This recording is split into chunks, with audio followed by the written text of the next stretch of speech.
इस बार काफी लंबे समय बाद आपके बीच आने का सौभाग्य मिला। लेकिन बनारस का मिजाज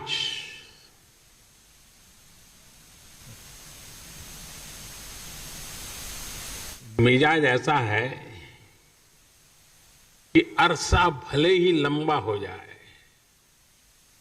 लेकिन ये शहर जब मिलता है तो भरपूर रस एक साथ ही भर करके दे देता है।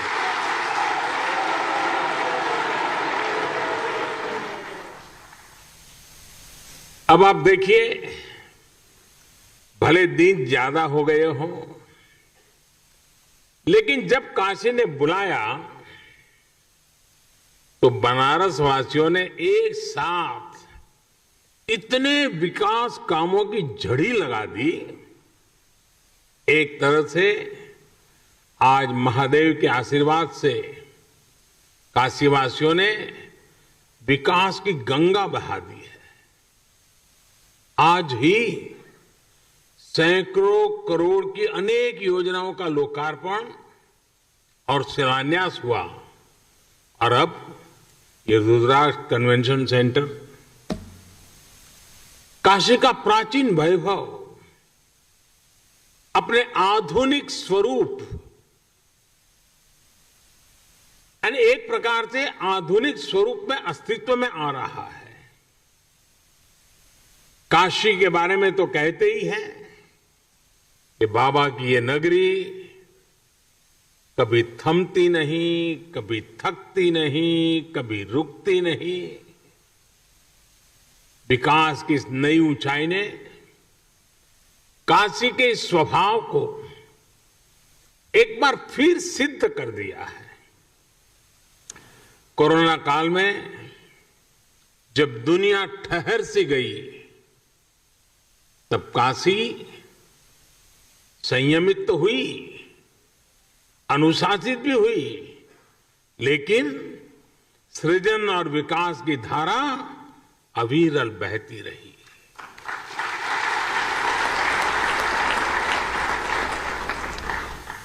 काशी के विकास के ये आयाम,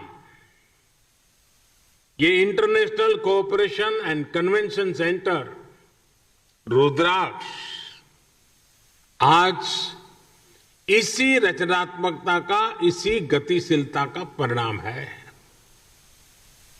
मैं आप सभी को, काशी के हर एक जन को इस उपलब्धि के लिए हार्दिक बधाई देता हूं।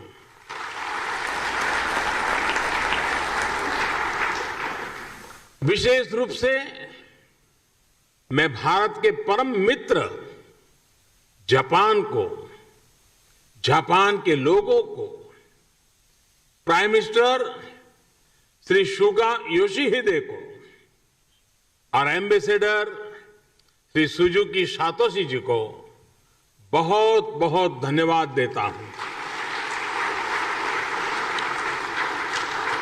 और अभी हमें प्रधानमंत्री जी का वीडियो संदेश भी देखा। उनके आत्मीय प्रयासों से काशी को ये उपहार मिला है। प्राइम मिनिस्टर श्री सुगा योशिहिदे उस समय चीफ कैबिनेट सेक्रेटरी थे।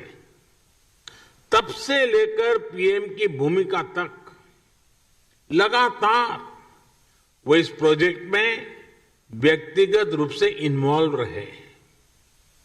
भारत के प्रति उनके इस अपनेपन के लिए हर एक देशवासी उनका आभारी है।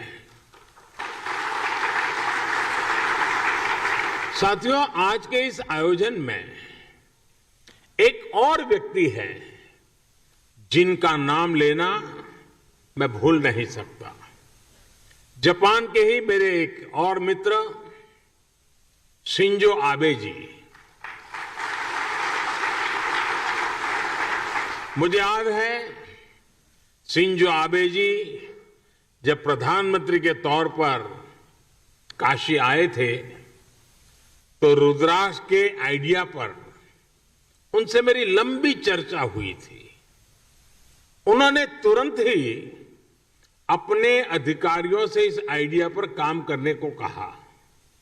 इसके बाद जापान का जो कल्चर है, उनका गुण है, चिर परिचित उनकी विशेषता है परफेक्शन और प्लानिंग। इसके साथ इस पर काम शुरू हुआ और आज ये भव्य इमारत काशी की शोभा बढ़ा रही है। इस इमारत में आधुनिकता की चमक भी है और सांस्कृतिक आभा भी है। इसमें भारत जापान रिश्तों का कनेक्ट भी है और भविष्य के लिए अनेकों संभावनाओं का स्कोप भी है। मेरी जापान यात्रा के समय हमने दोनों देशों के रिश्तों में पीपल टू पीपल रिलेशंस में इसी अपनेपन की बात कही थी। हमने जापान से ऐसे ही सांस्कृतिक संबंध की रूपरेखा खींची थी। मुझे खुशी है कि आज दोनों देशों के प्रयासों से विकास के साथ साथ रिश्तों में मिठास का नया अध्याय लिखा जा रहा है। काशी के रुद्राक्ष की तरह ही अभी कुछ हफ्ते पहले ही गुजरात में भी जापानी जैन गार्डन और काइजेन एकेडमी का भी लोकार्पण हुआ था। जैसे ये रुद्राक्ष जापान की ओर से भारत को दी गई प्रेम की माला की तरह है, वैसे ही जैन गार्डन भी दोनों देशों के आपसी प्रेम की सुगंध फैला रहा है। इसी तरह